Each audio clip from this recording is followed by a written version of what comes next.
አዎ አሁን ያንቺ ተራ ነው። አሁን ያንቺ ተራ ነው። ደመቁ አልቅሰሽ አልቅሰሽ እንደመጣሽ አልቅሰሽ ትወጫለሽ ስትባል እሪ እያለች ነበር። አንቺ ደግሞ እንደዚህ መጣሽ። አዎ እንደዚህ ብለሽ ህዝብ ላይ ተጫውተሽ እንግዲህ መብላት አለብሽ። እጅሽን ደግሞ ታቱ ነው የተሰራሽው። ታቱ ነው ምንድን ነው? ወይ ወይ!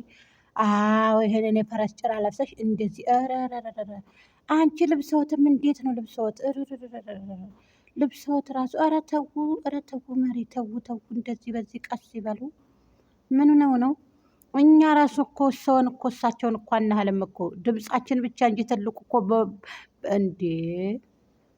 አንቺ በትልቅነት እኮ በእድሜ እኮ አንበልጦትም እኮ። ኧረ ተው ተው መሪ፣ ኧረ ተይ ተይ ተይ። በጾሙ ምን ነው እንደዚህ እንደዚህ ያሽካካሽ እንደዚህ ያሽላለሽ? ዛሬ ቀይ ሆነሻል። ደህና ነሽ? ምን እንደው ግብዳ የሆንሽ ልጅ ትናንትና አንቀጠቀጠሽ አንቀጠቀጠሽ፣ አሰድብሽ የአብርሃምን ቤተሰቦች እንደፈለግሽ አሰድበሽ አስቀጥቅጠሽ። ይናፍቃቸዋል። ሲጀመር ሶሻል ሚዲያ ያለውን ሰው አንቺ የመናገር ምሁራንም የለሽም ልዕናም የለሽም። ልንገርሽ እውነቱን ማለት ነው። የሶሻል ሚዲያን ሰው ከተናገርሽ ከስረሻል። አንቺ 200K እናስገባሻለን ስላሉሽ ብቻ የሶሻል ሚዲያን ሰው መተሽ መሳደብ መናገር የለብሽም። ለምን? የህዝብ ባለውለታችሁ ስለሆነ ማለት ነው። መሪ ማለት ነው። እውነት ለመናገር ማለት ነው። እውነቱን ልንገርሽ የሶሻል ሚዲያን ሰው በፍጹም መተሽ መናገር የለብሽም። ለምን? እንደ በግ የሚነዳ ህዝብ አለ እዚህ ጋር። ገብቶሻል አይደለ? ያንን ህዝብ ደግሞ አንቺ ልክ እንደደመቁ አለሳልሰሽ እንድትበይው ገንዘብ ሳይቀር ነው የሚልኩት። ልንገርሽ እውነቱን፣ ልብስ ሳይቀር ገንዘብ ሳይቀር ድሪቶ ሳይቀር ነው ያንቺን ደመቁን እህት ነኝ ብለሽ። ሲጀመር አትተዋወቁ። ገባሽ አይደለም? ምናልባት አንቺ እኔ አዲስ አበባ ያደግሽም ይሁን እዛም ይሁን አናቅም። ላኪን ግን ትክክለኛ ትውልድሽ እዛ ሊሆን ይችላል። እና ደግሞ ደመቁ ምን አሉ ከዚህ በፊት ሰምቻለሁ፣ እዚህ ሶሻል ሚዲያ ላይ ማለት ነው። አዲስ አበባ መጣ ነው ምናምን ያደገችው። ከመቼ ወዲህ ነው እሱ አዲስ አበባ መጣ ያደገችው? ባክሽ መሪ፣ ከመቼ ወዲህ? ሲጀመር እሷ እኮ የገጠር ልጅ እኮ ናት። የ6ኛ ክፍል ተማሪ እኮ ናት። ይናፍቃችኋል እንባሽ ካሁን በኋላ ይናፍቃችኋል። ካሁን በኋላ እንባሽ ይናፍቃችኋል። እንዴ እያለቀሰች አይደለ እንዴ የኖረችው? እያለቀሰች አይደለ እንዴ የኖረችው? እያለቀሰች አይደለ እንዴ የመጣችው?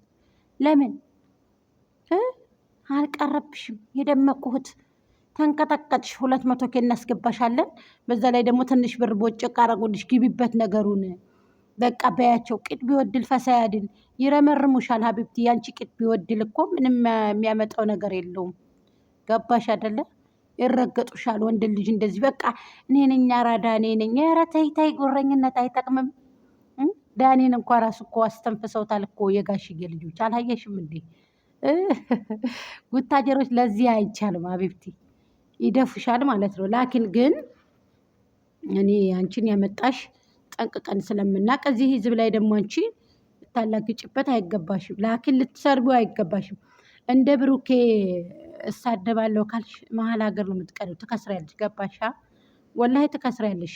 እውነቴን ነው የምነግርሽ። ሶሻል ሚዲያ ላይ ያለውን ሰው ቀስ ብለሽ ስትበይው ነው ጥሩ። ቀስ ብለሽ በዘዴ ይዘሽ ስትበይው እንጂ የሶሻል ሚዲያን ሰው ነካለው ታልሽ ተሳሰተሻል። መሪ ማለት ነው። ስትሳደቢ አይቼሻለሁ። ትናንትና ስትሳደቢ ነበረ። ይሄ ስህተት ነው። ገባሽ? ለደመቁ ሆነ የደመቁ በጎች ችግር የለባቸውም። እንቧ እያሉ ይመጣሉ ሀቢብቲ። አዎ በጎቹ እንቧ እያሉ እነ ላሜ ቦራ ናቸው እነሱ። ዝም ብለሽ በጸባይ እንደዚህ ምናምን ካሻቸው እንቧ እያሉ ይከተሉሻል። ምንም ችግር የለባቸውም። ስለዚህ አንቺ ደግሞ ሳትሳደቢ በጸባይ መያዝ አለብሽ እንጂ ይብን እኛ ራሱ እንደ ገንዘብ ሳይከፈለን ማስታወቂያ እየሰራንላት እኮ ደመቁን እዚህ ያደረስናት ማን መሰለሽ? እኛ እኮ ነን። ገንዘብ ሳይከፈለን ማስታወቂያ የምንሰራላችሁ ማለት ነው። አንድ ሺም እውነትን ተናግራችሁ ዩቱብ ሰርታችሁ አታውቁ። ልንገርሽ ግን ወዮላችሁ መጨረሻችሁን ያየው ሰው ወይ የዩቱብ ገንዘብ በቃ ሰይጣን ስለሆነ ሰይጣን አናገረሽ። በቃ እንዴ ምን ነው እንደዚህ አሰከረሽ እኮ። ሰከን ብለሽ ነበር እኮ፣ ጠፍተሽ ነበር እኮ። አብርሃምን ደግሞ አንተ ልብህ ንጹህ ነው፣ አንተ ልብህ የዋህ ነው። በቃ ሰው ላይ አትደርስም። አንተ ጎበዝ ነክ፣ አንተ ጠንካራ ነክ፣ ደግሞ የደህና ሰው አምላክ ደግሞ አይጥልህም እያልሽ ነበር እኮ። አሁን ደግሞ በቃ አንተ ጥቁር ልብስ አይደለም መልበስ ያለብክ፣ ልብህ ነጭ ስለሆነ ነጫጭ ልብሶች ነው መልበስ ያለብክ እያልሽ ኬክሽን ቆርሶልሽ 100ኬሽን ነው አክብሮልሽ አሁን 200ኬ እናስገባሻለን ነገሩን ግቢለት ብለው ሽምግልና ደመቁ በግዴታ ደመቁ ያለ አብርሃም አትኖርም የተባለ ጊዜ ደግሞ ሄርሜላ ላይ መተሽ እንጥልጥል ነገረሽ እኮ ታዲያ ትናንትና አብርሃም ነገረሽ።